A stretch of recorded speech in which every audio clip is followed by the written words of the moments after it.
जय हिंद दोस्तों, store classes में आपका स्वागत है। आशा करते हैं आप लोग अच्छे होंगे। आज का जो हमारा टॉपिक है digestive system of human body, मतलब मानव का पाचन तंत्र। पाचन तंत्र क्या होता है? देखिए, तंत्र एक सिस्टम होता है। सिस्टम जो है यहाँ से स्टार्ट होता है, फिर ये जो है अंदर होते हुए जो ऐसे समझिए, नाम का माउथ से स्टार्ट होता है। उसके बाद जो है यहाँ ईसोफेगस से होते हुए स्टोमक, ये एक पाइप होती है, यहां से लेकर के यहाँ माउथ से लेकर के एनस तक, आगे से लेकर के पीछे तक जो है ये आपका एक पाइप होता है। तो यहाँ स्टोमक के बाद स्मॉल इंटेस्टाइन के बाद लार्ज इंटेस्टाइन के बाद जो है रेक्टम के बाद एनस के द्वारा बाहर निकाल दिया जाता है। अब चलिए, ये तो पाचन तंत्र आपका तंत्र हो गया इतना, मतलब अब देखिए पाचन क्या होता है। पाचन जिसे डाइजेशन कहते हैं। डाइजेशन जो है, देखिए आप कोई फूड ले लीजिए, आपका निवाला, जैसे रोटी का निवाला ले लीजिए, जिस खाना उसे आप जो है इंटेक, मतलब माउथ के अंदर जो है इंटेक, मतलब अंदर लेंगे जैसे, तो जो है माउथ से ही वो पाचन का काम स्टार्ट हो जाता है। फिर जो है आपका यहाँ ईसोफेगस में कुछ भी नहीं होता है, फिर स्टोमक में जाता है। स्टोमक में वो एसिडिक मीडियम देता है, एसिडिक मीडियम। फिर स्टोमक से होते हुए जो है डिओडिनम से होते हुए स्मॉल इंटेस्टाइन में जाता है। स्मॉल इंटेस्टाइन में भोजन आपका पूर्ण रूप से पच जाता है। फिर जैसे कुछ कॉम्प्लेक्स प्रोटीन होती है, वो पूर्ण रूप से नहीं डाइजेशन हो पाती है, तो जो है वो लार्ज इंटेस्टाइन में चला जाता है। फिर लार्ज इंटेस्टाइन में जाने के बाद वो पूर्ण रूप से पाचन हो जाता है और उसका अवशोषण हो जाता है। अवशोषण का मतलब होता है जैसे उसके अंदर जो हमें प्रोटीन मिला, कार्बोहाइड्रेट मिला, लिपिड मिला या फिर फैट मिला, ये सब चीजें जो विटामिन मिली, ये सब चीजें ब्लड के द्वारा जो है कोशिका के हर एक सेल में चला जाता है, वो एनर्जी के रूप में, ऊर्जा मतलब देने के लिए। तो फिर जैसे जो नहीं पच पाता है, जो आपका बचा रहता है, वेस्ट पदार्थ हो जाता है, वो जाकर के रेक्टम एक ऐसी सिकुड़ी थैली रहती है। फिर जैसे खाना आता है वो ऐसे गुब्बारा देखते हैं, गुब्बारा जानते हैं? गुब्बारा देखिए आपका ऐसे पिच का रहेगा, लेकिन जैसे आप उसमें हवा भरेंगे वो फूलता ऐसे ऐसे चला जाता है, या फिर उसमें कुछ आप पानी डालिए वो फूलता चला जाएगा। तो वैसे रेक्टम भी होता है, आपका ऐसे पिच का रहेगा, लेकिन जैसे जैसे आएगा वो फूलता चला जाएगा। फिर एक टाइम ऐसा आएगा कि जो है एकदम पूरा फूल जाएगा, उस बर्दाश्त नहीं कर पाएगा वो जो है। जैसे गुब्बारा देखिए एकदम ऐसे फूलता चला जाएगा, एक टाइम आएगा कि वो फट जाएगा, लेकिन वो जो है फटता नहीं है। रेक्टम बहुत इलास्टिक होता है, मतलब लचीला होता है। फिर जब उसकी लिमिट ज्यादा हो जाएगी तो फिर वो जो है एनस को कहेगा, हुजूर जो है ये हमारा कैपेसिटी हो गया, अब इसे बाहर निकालो, तो वो जो है पीछे की रास्ते से बाहर निकल जाता है। तो ये आपका डाइजेशन होता है। तो चलिए डाइजेशन हम फिगर द्वारा समझते हैं, तब उसके बाद ये आपका इंट्रोडक्शन हो गया है। देखिए डाइजेशन का जो इसके बाद जो वीडियो बनेगा वो ओरल कैविटी या फिर बक्कल कैविटी, ये माउथ के अंदर ओरल कैविटी जो ये मुंह गुहा होता है, मुंह गुहा, इसके अंदर जो है टीथ के बारे में पढ़ेंगे, दांत, जीवा मतलब होता है टंग मतलब जीभ, जिससे हमें स्वाद पता होता है। ये डाइजेशन में कोई काम नहीं करता है, लेकिन इसके बारे में थोड़ा पढ़ लेंगे 5 मिनट। उसके बाद सलाइवरी ग्लैंड पढ़ेंगे, जो ग्रंथियां एंजाइम प्रोड्यूस करती हैं। तो आपका ये जो है एक टॉपिक इसी पर रहेगा। तो चलिए स्टार्ट करते हैं। देखिए फिगर,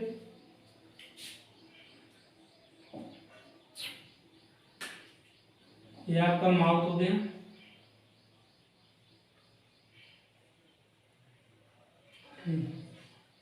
तो ये आपका रेक्टम हो गया,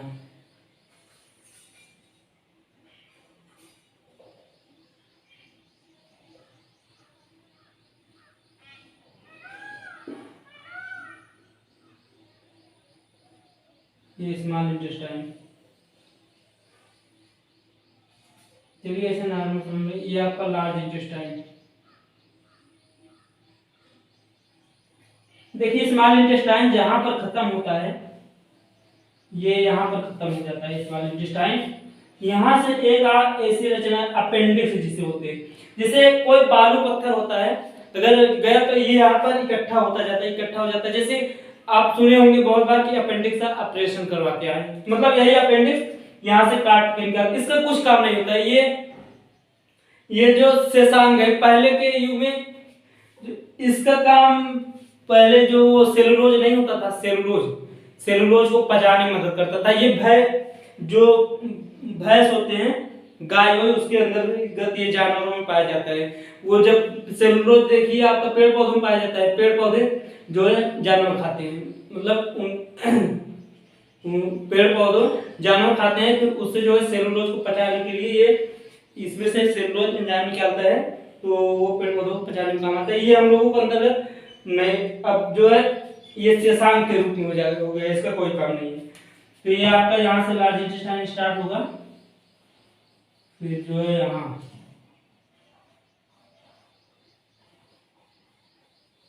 ये आपका लार्ज इंटेस्टाइन है,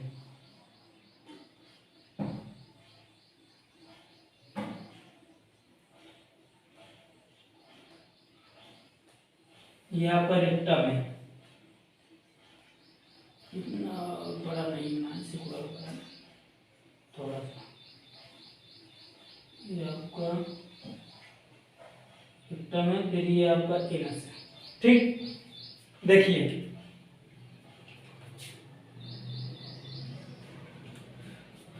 जैसे हम कोई भी भोजन का टुकड़ा लिए, या आपका भोजन क्या है इंग्लिश में, देखिए इंग्लिश ज्यादा प्रयास कीजिए पढ़ने, क्योंकि हर कंपटीशन में अब जो है इंग्लिश ही ज्यादा करके पूछा जाता है। और हिंदी में भी आपको बता देते हैं, देखिए कहीं अगर इंग्लिश नहीं काम आता है तो हिंदी काम आ जाता है, हिंदी अगर नहीं काम आता है तो इंग्लिश, इसलिए हम दोनों आपको बता देते हैं। फूड को हिंदी में भोजन कहते हैं। तो हमने जो है ये माउथ के थ्रू अंदर लिया, ठीक, ये फूड को, फिर ये जो है ऐसे ऐसे करके हमारे जो है अंदर, यहाँ पे स्लाइड, ये आपका ब्रेन होता है, इसके ऊपर माउथ है, इसे जो है माउथ कहते हैं, ये माउथ होता है। फिर ये भोजन जो है इसी के माध्यम से फिर ये इसमें आकर के इकट्ठा हो जाता है स्टोमक। ये आपका जो नली है, ये जो नली होता है ईसोफेगस, जिसे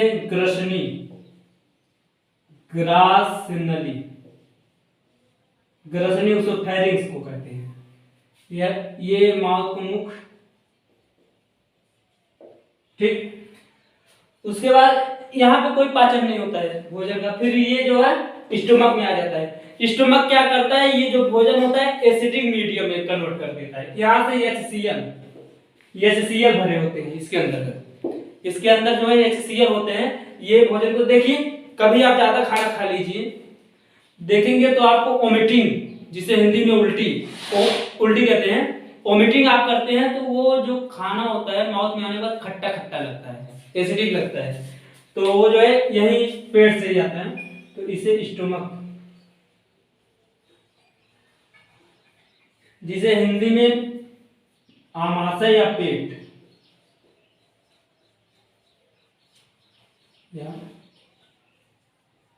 देखिए क्वेश्चन बहुत बढ़िया बनता है कि HCl कहाँ पे प्रोड्यूस होता है, मतलब कहाँ बनता है, तो जो है आपके स्टोमक या पेट में बनता है, या फिर आमाशय में बनता है, या फिर आमाशय या पेट में कौन सा पदार्थ बनता है, आपका HCl पदार्थ बनता है, जो कि भोजन को एसिडिक में कन्वर्ट करता है। फिर उसके बाद ये देखिए आपका सी आकार का, ये देखिए सी आकार का, जिसे हम डियोडिनम कहते हैं, यहाँ पे भोजन आता है, इसे कहते हैं डियोडिनम।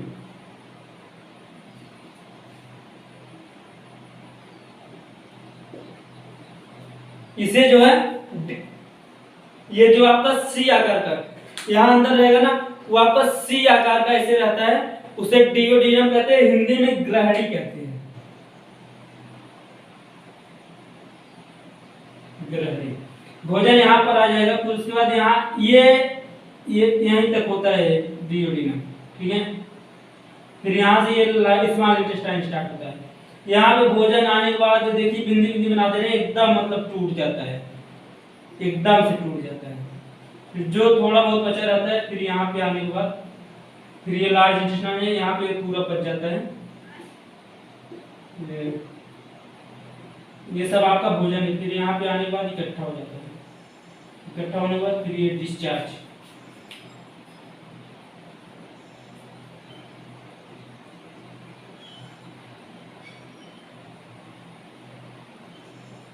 डिस्चार्ज DISCHARG, डिस्चार्ज मतलब बाहर निकल जाता है।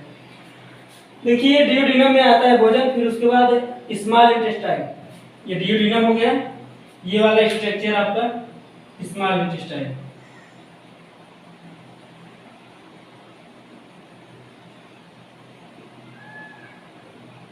स्मॉल इंटेस्टाइन जिसे छोटी आंत, छोटी आंत बोलते हैं। और ये जो आपका होता है ये लार्ज इंटेस्टाइन, बड़ी आंत।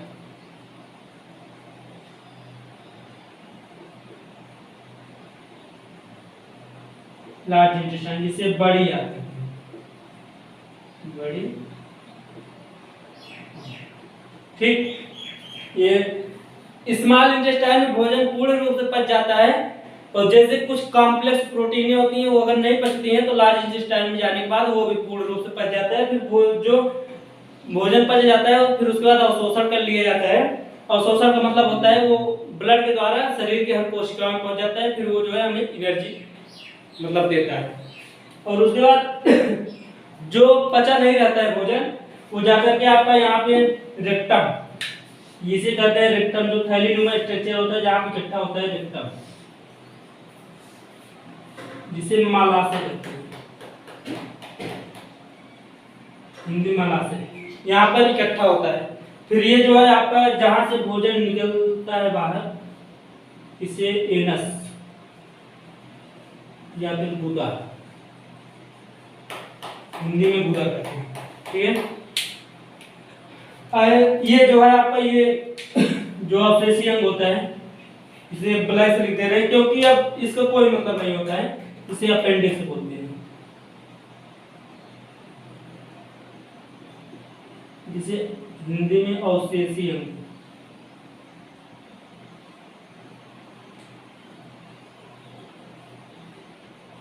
अब ये जो है ह्यूमन में नहीं पाया जाता है, मतलब पाया जाता है लेकिन इसका कोई कार्य कोई कार्य नहीं होता। ठीक है, तो आई होप ये जो स्ट्रक्चर आपको समझ में आ गया होगा। तो चलिए अब इसका इंट्रोडक्शन देखते हैं। देखिए जो ये डाइजेस्टिव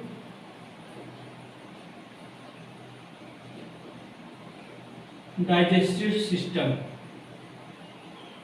ये जो डाइजेस्टिव सिस्टम है, जो पाचन तंत्र है, इसके अंतर्गत हम दो मुख्य रूप से पढ़ते हैं।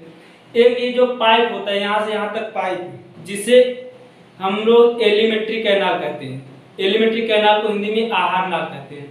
और फिर दूसरा जो है उसमें जो है पाचन करने के लिए जो एंजाइम प्रोड्यूस करती हैं ग्रंथियां होती हैं, ये सब के बारे में पढ़ते हैं।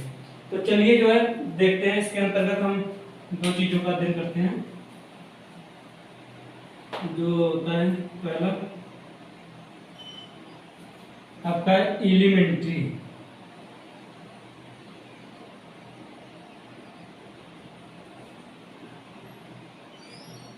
कैनाल, जिसे हिंदी में कहते हैं आहार नाल। और आपका दूसरा ये आपको पहला हो गया, इसे दो प्रकार से, टू टाइप्स। और दूसरा होता है डाइजेस्टिव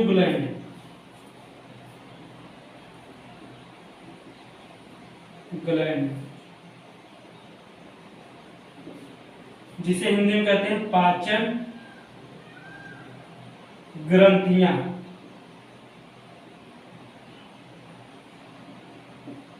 पाचन ग्रंथियां। चलिए देखिए, अब ये एलिमेंट्री कैनाल में हम लोग जो है यही जो स्टेप बाय स्टेप पढ़ते हैं इसी के बारे में पढ़ेंगे। पहले जो है मुख गुहा,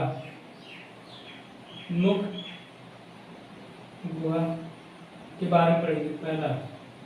फिर आपका दूसरा होगा मुंह कुएं से कहाँ जाएगा, इसोफेगस, ग्रास नली। लेकिन ग्रास नली में कुछ खास नहीं पढ़ना है, चलिए लिख लेते हैं इसे मुंह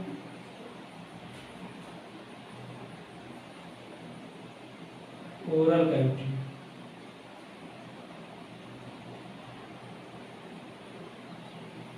इंग्लिश में लिख दे रहे हैं, हिंदी में बता देंगे। ओरल कैविटी जिसे मुंह कहते हैं या फिर बक्कल कैविटी भी बोलते हैं। और आपका दूसरा होगा जो है ईसोफेगस, ईसोफेगस।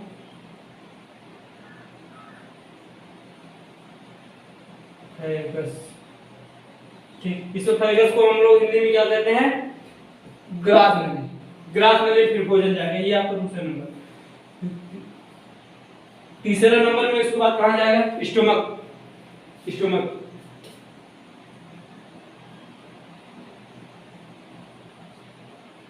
स्टोमक को हिंदी में क्या कहते हैं, आमाशय या पेट। जो ये होता है आमाशय, ये यहाँ पे होता है भाई, ये नहीं है, ये तो आपका स्मॉल इंटेस्टाइन लार्ज इंटेस्टाइन में आ जाता है, यहाँ पे होता है इकट्ठा जहाँ होता है।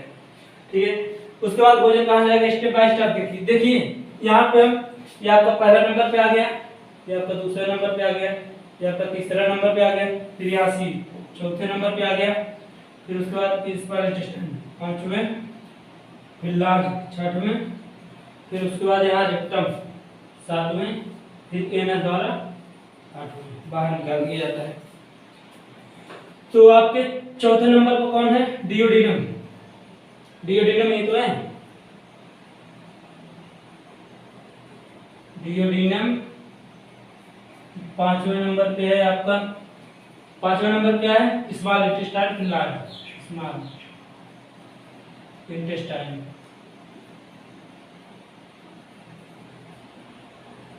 छठवें नंबर पे क्या है, लार्ज इंटेस्टाइन। ठीक, उसके बाद सातवें नंबर क्या है, सातवें, आठवां जो है लास्ट है, सातवें पे है रेक्टम और आठवें पे जो है एनस। ठीक, रेक्टम को हिंदी में कहते हैं मालाशय और एनस को हिंदी में कहते हैं गुदा। यहाँ से जो है आपका डिस्चार्ज कर दिया जाता है। अब देखिए पाचन, ये पहला हम लोगों ने देख लिया इसके बारे में। अब दूसरा होता है पाचन ग्रंथि, जो बगल बगल से मतलब भेजती हैं कि ये चीज करो वो चीज करो, तो ये सब बारे में पढ़ेंगे। देखिए पाचन ग्रंथि में पहले देखेंगे लार ग्रंथि।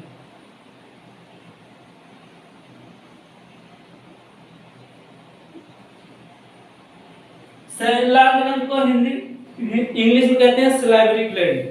ठीक है, सलाइवरी ग्लैंड। फिर उसके बाद आपका दूसरा होगा जठर ग्रंथि। जठर, जिसे इंग्लिश में ध्यान नहीं आ रहा है, जठर ग्रंथि, ये भी आपको बताएंगे। जठर,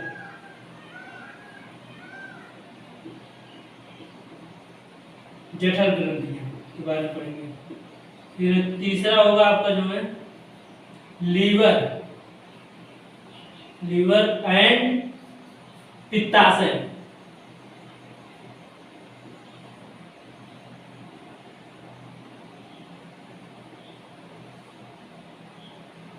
पित्ताशय, ठीक। और पित्ताशय के बारे में पढ़ेंगे। ये देखिए लीवर, ये यहाँ पे हमने नहीं बनाया, ये यहीं से जो है, इससे मतलब यहाँ पर पित्ताशय होता है, फिर यहाँ पे त्रिभुज के आकार का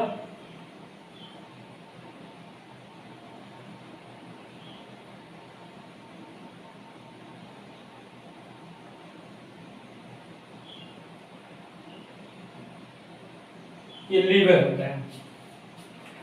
इसे हम लोग जो है लीवर कहते हैं। और ये वाला जो आपका होता है पित्ताशय।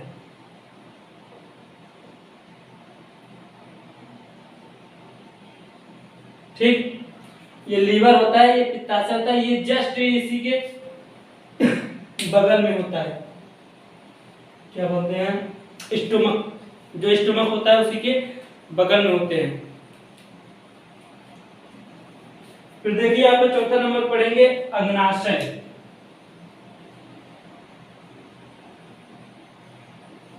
अग्नाशय, ये जो आमाशय होता है यही जो जो प्रोड्यूस करता है ये अग्नाशय का है। फिर आपका पांचवें नंबर पे क्या, पांचवें नंबर पे पढ़ेंगे जो है आंत ग्रंथि है। जो ये आंत होती है, स्मॉल इंटेस्टाइन, लार्ज इंटेस्टाइन, ये कौन कौन सी ग्रंथियां प्रोड्यूस करती हैं? आंत ग्रंथि।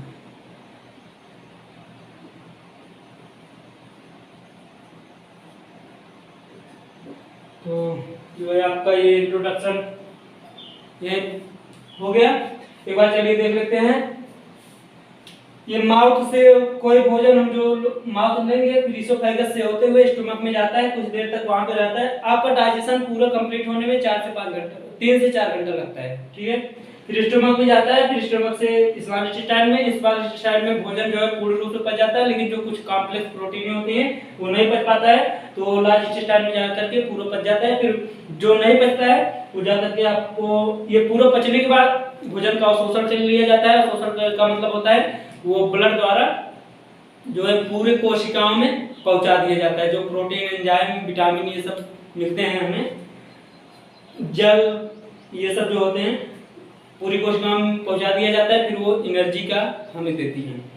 उसके बाद जो नहीं पचता है भोजन वो आपके जाकर के यहाँ रेक्टम में इकट्ठा होता है, फिर टाइम टू टाइम ये डिस्चार्ज किया जाता है। फिर इसके अंतर्गत हम जो है देखिए डाइजेस्टिव सिस्टम के अंतर्गत हम दो ही पढ़ते हैं, एक कैनाल बानी पढ़ते हैं जो बगल से ग्रंथियां प्रोड्यूस करती है। देखिए एलिमेंट्री कैनाल एक होता है, एक होता है डाइजेस्टिव ग्लैंड।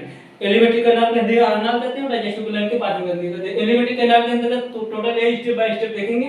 पहला ओरल कैविटी, फिर इसोफेगस, फिर स्टमक, डिओडिनम। ओरल कैविटी देखिए, ओरल कैविटी को कहते हैं मुख हुआ, और इसोफेगस को कहते हैं ग्रासनली, और स्टमक कहते हैं आमाशय या पेट, डिओडिनम कहते हैं ग्रहणी, और स्मॉल इंटेस्टाइन को कहते हैं छोटी आंत, लार्ज इंटेस्टाइन को कहते हैं बड़ी आंत, और रेक्टम को कहते हैं मलाशय, एनस को कहते हैं गुदा। ये आपका माउथ से स्टार्ट होता है, आगे से स्टार्ट होगा और पीछे जाकर के खत्म हो जाएगा। आप खाना खाएंगे आगे से और जो है पीछे से निकालेंगे, ठीक, जो बचा हुआ। और आपका दूसरा होता है डाइजेस्टिव ग्लैंड, जो ये पूरा एलिमेंट्री कैनाल होता है, उस जो भोजन आता है उसको बगल से पिचकारी की तरह मारती है, जो पूरा मतलब उससे मिलाने का काम करती है ग्लैंड। पहला होता है लाल ग्रंथि, दूसरा होता है जठर ग्रंथि, तीसरा होता है लीवर और पित्ताशय। लीवर इसी में जो है अटैच है ना, इससे प्लस निशान लगा दो। लीवर और पित्ताशय दोनों एक ही होते हैं। ये अग्नाशय ये भी एक ग्रंथ होती है। फिर उसके बाद आंतरिक ग्रंथि है। तो जो है ये आप लोगों को समझ में आ गया होगा हमें लगता है। और देखिए ये इंट्रोडक्शन आपका हो गया है। अब आगे वाले जो है पार्ट 2 में स्टार्ट करेंगे ओरल कैविटी।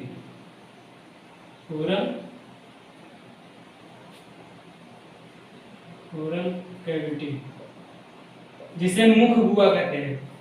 ये पूरा मुख के बारे में पढ़ाएंगे। जो है दांत क्या होते हैं, मतलब कितने दांत होते हैं, कितने कितने कौन दांत होते हैं, इनेमल क्या होता है, कैनाइन क्या होता है, इंसाइजर क्या होता है, और मोलर क्या है, प्रीमोलर क्या है, ये सब पूरे दांत के बारे में पढ़ाएंगे। जीवा के बारे में थोड़ा सा वीडियो बनेगा कि किस साइड हमें कौन सा टेस्ट मिलता है। और फिर उसके बाद मेन देखिए आपके ये दांत जो है कौन से आप पूछने के लिए काम आते हैं, कौन तोड़ने के लिए काम आते हैं, कौन उसे जो है एकदम कूटने के लिए काम आता है, कूटने के लिए। तो जो है ये सब के बारे में पढ़ेंगे दांत के अंदर। उसके बाद फिर सलाइवरी ग्लैंड के बारे में डिटेल में पढ़ेंगे कि सलाइवरी ग्लैंड कौन कौन से एंजाइम प्रोड्यूस करता है, और फिर जीवा के बारे में थोड़ा जानकारी लेंगे। फिर तो आपका अगला वीडियो इस पर होगा ओरल कैविटी के बारे में। ये वीडियो आपको कैसा लगा हमें कमेंट करके जरूर बताइए। जय हिंद, धन्यवाद।